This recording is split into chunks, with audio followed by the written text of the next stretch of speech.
네, 오늘은 사명이 무엇입니까? 라는 제목으로 하나님 말씀 함께 나누어 보도록 하겠습니다. 저 중고등학교 때는 스포츠 머리가 너무 자연스러웠던 거거든요. 지금은 혹시 중고등학교 중에 스포츠 머리 의무적으로 깎는 데가 좀 있나요? 별로 없죠. 그러면 아마 인권 문제가 나올 수도 있고, 네, 그럴 텐데, 여튼, 제게 중학교, 고등학교 때는 머리로 인권을 얘기하는 시절은 아니었으니까요. 머리 까까머리일 때, 그때 예수님 믿고 나서부터, 목사가 된 지금까지 고민하는 것이 있습니다. 그게 뭐냐면, 소명과 사명에 대한 문제였습니다. 그러면 지금까지라는 말씀을 드렸어요. 제가 지금까지 고민이다. 그럼 목사가 되고 교회를 목회를 하면서도 사명에 대한 고민이 있습니까? 라는 그런 반문이 생길 수도 있습니다. 제가 사명과 소명에 대한 고민이 있다는 말씀은요, 그것이 있냐 없냐에 대한 문제가 아니라 과연 그것이 무엇인가에 대한 고민이 제게 있다는 뜻입니다.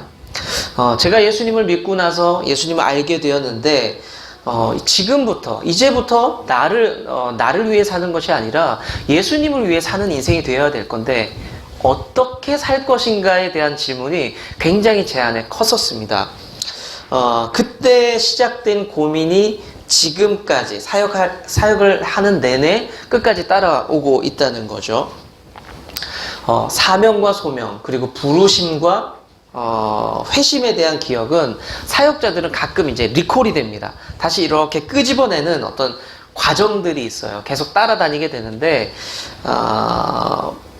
그것이 좋은 것은 있습니다. 살아가면서 혹시 구원에 대한 이야기를 가끔 이렇게 떠올릴 때가 있으세요? 그러기가 생각보다 쉽지 않아요. 하나님 나를 부르셨다라는 사명에 대한 기억을 떠올릴 기회가 있을까요? 생각보다 별로 없습니다. 그런데 사역자들은 신학대학을 갈 때 일단 면접관 앞에서 그런 것들 말로 해야 됩니다. 그리고 교단에서 정식으로 전도사 인준을 받을 때도 그 과정을 거쳐야 되고요.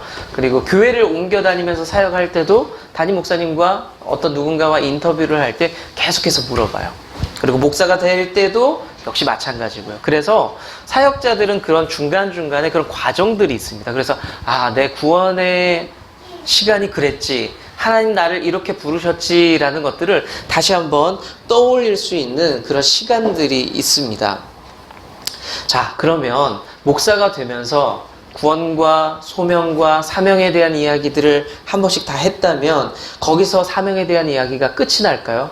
근데 끝이 나지 않습니다. 사명에 대한 이야기가 계속해서 제 머리에서 고민이 되고 어떤 과정 속에 있다는 것을 알게 됩니다.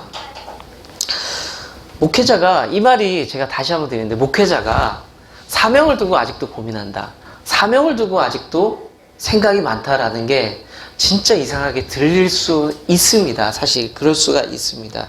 그런데 이번 주와 다음 주에 저와 함께 사명이 무엇인가에 대한 이야기를 하면서 좀 그것을 같이 좀 고민해보고 찾아갈 수 있는 시간이 되기를 축복합니다.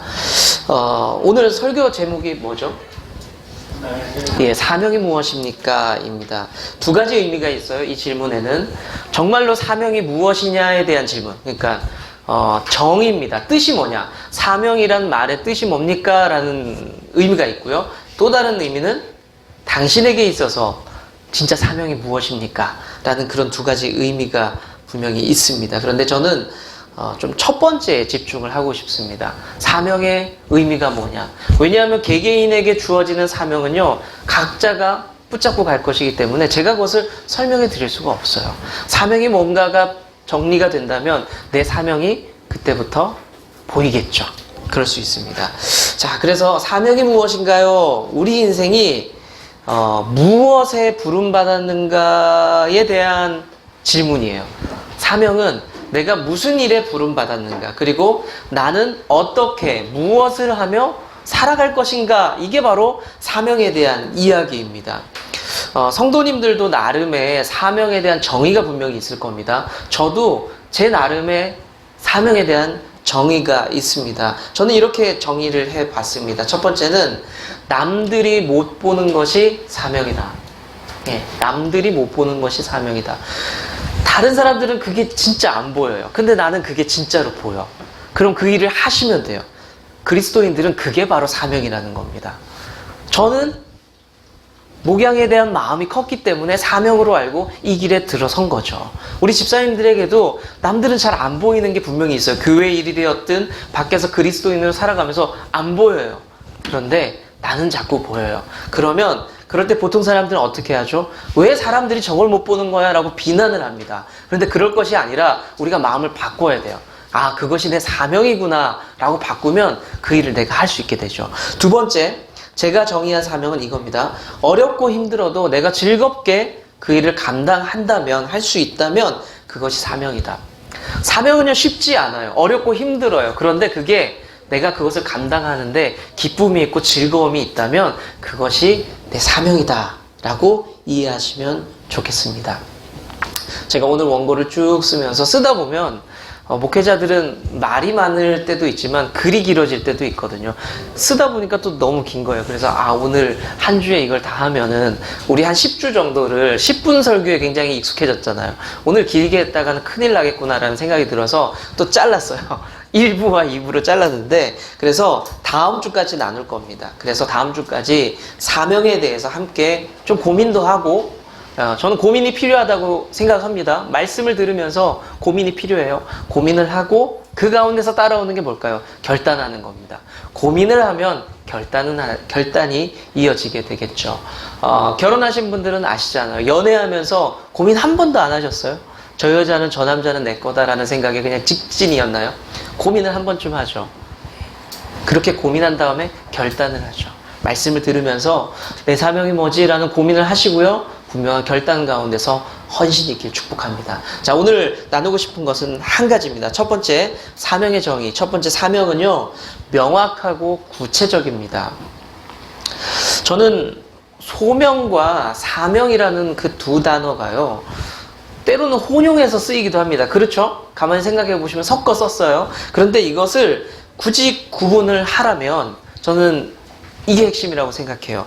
누가 불렀는가, 어떤 일을 맡겼는가가 바로 핵심입니다. 한번 구분을 해볼게요. 소명은요, 누가 나를 불렀는가에 대한 문제예요. 누가 나를 불렀는가. 소명, 내가 부름받았다라는 것과 연결이 됩니다. 소명의 문제에 있어서 늘 바울이 이야기하는 게 있는데 그것은 자기 정체성이었습니다. 바울은 편지를 많이 썼습니다. 그것을 우리는 서신서라고 얘기하고 성경이라고 이야기합니다. 바울이 썼던 서신서를 가만히 살펴보면은 자주 하는 말이 있어요. 어떻게 표현하냐면 자기 이야기를 하는데 뭐라고 표현하느냐, 예수 그리스도의 종이다. 나는 부름받은 사도다 라고 소개를 하고 있습니다. 이것은 바로 소명에 대한 이야기입니다. 소명에 대한 이야기. 예수님께서 나를 부르셔서 나를 일꾼을 삼아 주셨다라고 이야기를 합니다. 그리고 이게 소명이라면, 예수님이 나를 불러주셨다라는 것이 소명이라면, 사명은 뭐냐면, 사명은 나를 불렀잖아요. 나를 불렀는데 이제 나를 어디에 쓰겠냐라는 것이 사명입니다. 사명. 오늘 본문을 보시면요, 3차 전도 여행 중에서 에베소 교회에 들려서 그곳에서 사역을 했는데 이제 거기서 사역이 끝이 나게 됩니다. 그곳에 모여있는 장로님들에게 이제 고별 설교를 하게 되죠. 그러면서 이렇게 얘기를 합니다. 자신의 목적지를 이야기하고 있는데 나는 예루살렘으로 간다라고 이야기를 해요. 나는 예루살렘으로 간다. 자, 지역적인 것들을 굉장히 구체화하고 있죠. 나는 예루살렘으로 간다. 그리고 사역의 구체성도 있습니다. 내용의 구체성도 있습니다. 뭐라고 얘기하냐면 은혜의 복음을 증언하는 일에 내가 부르심을 받았다라고 되어 있어요. 그럼 정리를 해볼게요. 어디 가서 무엇을 한다고요? 어디 간다고요? 예루살렘에 간대요. 그곳에 가서 뭐 한다고요? 내가 복음을 전해야 되겠다라고 이야기를 합니다. 바울을 통해서 볼 수 있는 사명은 뭐냐면 굉장히 구체적이고 명확하다라는 것을 우리는 볼 수가 있습니다. 그렇다면 모든 사역자들이, 모든 성도들이, 집사님들이 사명을 그렇게 구체적으로 다 알아가고 살아가고 있을까요? 제가 아까 말씀드렸죠. 나도 잘 모르겠더라는 겁니다. 그러면 집사님은, 권사님은 알고 계세요? 내가 뭘 해야 될지 명확하게 보이시나요? 그게 사실 쉽지 않은 문제입니다. 쉽지 않습니다. 저는 고3이 되어서 소명의식을 가졌어요. 아까 소명이 뭐라고 그랬죠? 누가 나를 불렀는가에 대한 문제. 분명히 하나님께서 나를 부르셨다라는 것을 알았습니다. 근데 거부했죠. 불편하니까, 어려우니까, 불편하니까 거부하게 됩니다. 그러다가 순종을 하게 됩니다. 그런데 계속 따라오는 소명에는 예스를 했어요. 아멘을 했어요. 그런데 계속되는 고민과 질문이 뭐냐면 아까 말씀드린 사명에 대한 문제. 나를 불러주셨는데 나를 어디다 쓰겠냐는 거예요. 내가 무슨 일을 하면서 살아가야 되느냐가 질문이었습니다. 가만히 생각을 해봤는데 나를 부른 것은 이해가 됐는데 제가 할 수 있는 게 없는 거예요. 내가 기독교적인 배경의 집안도 아니었고 딱히 뛰어난 사람도 아닙니다. 사명이 뭔지 계속해서 고민이 되었다는 거죠. 여러분들 제가 직분을 드릴 때 혹은 어떤 일을 맡길 때랑 비슷하죠. 제가 불렀어요. 예스. 어떤 일을 맡겨요. 부담. 이게 비슷한 겁니다. 사실 비슷한 겁니다. 하나님께서 부르셨다라는 것이 분명했기 때문에 제가 사명이 뭔지는 잘 모르겠지만 고민하다가 그래 그러면 일단 훈련을 받자 라는 생각에 간 곳이 20살에 간 곳이 신학대학이었죠. 소명과 사명이 이렇습니다. 신학을 공부하면서 그리고 교회 사역을 감당하면서 사명에 대한 문제가 계속해서 기도 제목이에요. 사역은 해요. 아이들에게 설교도 하고 찬양도 합니다. 그런데 그 사명에 대한 기도 제목이 계속 있는 겁니다. 도대체 난 무슨 일에 부름받았을까? 하나님 나를 어디에 쓰시려고 할까? 그 과정에 기도하면서 고민하면서 막 떠올라요. 지금 내가 하는 것들, 내가 관심 가지는 것들. 나는 청년들에게 관심이 있어. 나는 청소년들에게 관심이 있어. 그럼 나는 거기에 부르심이 있는 걸까? 나는 예배에 관심이 있어. 한국교회 예배가 좀 더 나아지면 좋겠어. 그 고민이 있기 때문에 나는 찬양 사역을 하면 될까? 아니면 예배 사역을 하면 될까? 아니지, 그래도 목사가 될 건데 설교에 대한 고민이 늘 설교를 더 잘해야 될 텐데 설교를 어떻게 하면 쉽게 전할 수 있을까? 뭐 그런 고민들이 있으면서 결국엔 하나였습니다. 하나님, 나를 어디다 쓰려고 이러는 겁니까? 개척을 하면서도 계속해서 사실은 고민이 있었습니다. 거듭 말씀드리지만 목회자도 그런 고민을 하는가라는 질문이 있을 수가 있습니다. 어떤 분들은 뭐 실망할 수도 있어요. 목회자가 그렇단 말이야? 실망을 할 수도 있습니다. 하지만 끝까지 제가 끝까지 붙잡고 매달렸던 것은 바로 이 사명의 문제였습니다. 하나님 앞에 기도했죠. 구체적으로 보여주세요. 정확하게 알려주세요. 그러면 제가 죽도록 충성할 테니까 좀 분명하게 알려주십시오 라고 기도했었습니다. 그리고 지금도 어떤 부분에서는 씨름하고 있는 부분이기도 합니다. 그런데 이것이요, 사명에 대한 문제가 우리 모든 그리스도인이 평생에 매달리면서 붙잡고 가야 되는 문제인 줄로 믿습니다. 그 뒷부분에 나눌 텐데 하나 딱 발견했어요. 그게 내 사명이야. 딱 끝내잖아요. 그것이 끝나고 나면 사명이 없어질까요? 그렇지 않아요. 우리의 사명은 끝까지 붙잡고 때로는 이것을 주실 때가 있고 때로는 저것을 주실 때가 있는 끝까지 붙잡고 살아가야 되는 사명이라는 것을 여러분들 믿으시길 바랍니다. 자, 그러면 제가 사명에 대한 것들이 계속해서 고민이 되고 힘들었다는 말씀을 드렸는데 사역을 하면서 사명 없이 사역을 했을까요? 그렇지는 않습니다. 평생에 풀어야 될 숙제였고 과정이었지만 큰 사명을 향해서 달려나가면서 만나는 실천적인 사명들이 우리 삶에는 분명히 있었다는 거죠. 그러니까 저기 먼 길을 가야 돼요. 그런데 그 길을 가는 동안에 만나면서 해야 될 일들이 분명히 있거든요. 그 일들을 붙잡고 살아가는 게 또한 그리스도인의 삶이라는 겁니다.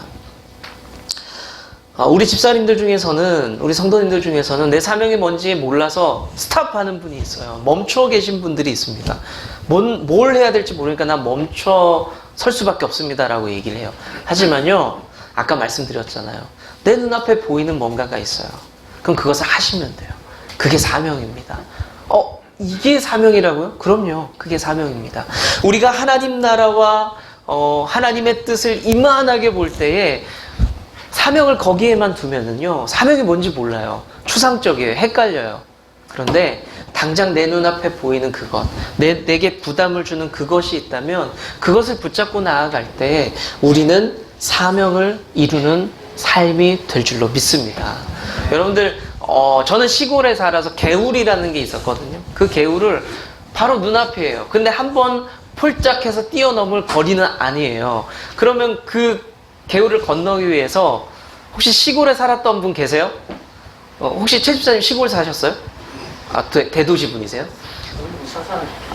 제가 뭐 말씀을 못 드리겠네요. 저는 읍내 사람이라서 시골 사람인데, 조그마한 혹시 개울을 보신 적 있으세요? 집사님은?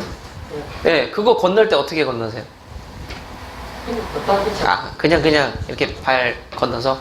저는 어릴 때 기억이 뭐가 있었냐면, 그 초등학교 때, 그 청송 사람이니까요, 시골 사람이니까 개울을 건널 때 제가 들 수 있는 돌을 해서 이렇게 탁 놔요. 그럼 거기 어떻게 할 수 있어요? 발을 올릴 수 있어요. 자, 그리고 그 돌을 또 서너 개를 놓잖아요. 그럼 조그만한 개울을 건널 수 있단 말이죠. 디딤돌들이 이렇게 쭉 연결이 되잖아요. 그게 어린 마음에 그게 뭐였냐면 그게 다리가 됐어요. 디딤돌 몇 개가 다리가 되었다는 거죠. 우리 인생의 사명도 똑같아요. 내 눈앞에 보이는 그것들을 하나하나 디딤돌로 놓기 시작할 때, 사명으로 놓기 시작할 때 큰 다리가 되듯이 하나님 나라를 이루어내는 사명이 되는 줄로 여러분들 믿으시길 바랍니다. 되게 어제 청소를 한 대여섯 분이 모여서 같이 청소를 했는데 저는 그것이 사명이라고 믿거든요. 이제 2달이 넘어서 먼지가 쌓여있는 예배당을 청소를 해야 돼요. 누군가는. 제가 할 수 있죠. 저랑 사모가 할 수 있죠. 아이들이 둘이 같이 붙어서 할 수도 있어요. 그런데 같이 그 일들을 하는데 책상을 다 빼고 막 땀을 다들 뻘뻘 흘리면서 바닥을 손으로 다 문질렀어요. 걸레로, 손수건으로 다 문질렀어요. 그렇게 닦은 곳이에요. 자, 우리의 사명이 당장 눈앞에 보이는 그거 하나 해결하는 게 사명이에요. 그것을 통해서 하나님 나라가 이루어진다는 거죠. 청소를 하나 하는 것, 내가 1,000원짜리 2,000원, 3,000원, 5,000원을 헌금하는 것, 교회에 와서 함께 마음을 모아서 예배하는 것, 그것이 저와 여러분의 사명이 되는 줄로 믿습니다. 나 같은 사람이 뭘 해가 아닙니다. 하나님께서 내게 주신 감동이 있잖아요. 그 감동이 있다면 그것을 행하는 것이 곧 사명대로 사는 삶이라는 것을 여러분들 믿으시길 바랍니다. 가끔은요, 사명이라는 것이 크게만 보면 엄두도 안 나고 눈에 잘 보이지도 않습니다. 그렇지만 내 눈앞에 지금 분명하고 선명하게 보이는 그 사명을 붙잡으면서 살아간다면 우리는 분명히 주님의 뜻을 이루어가는 삶이 될 줄로 믿습니다. 이렇게 정리할게요. 사명은요, 생각보다 선명하고 분명하게 우리 눈앞에 있다는 것을 기억하시길 바랍니다.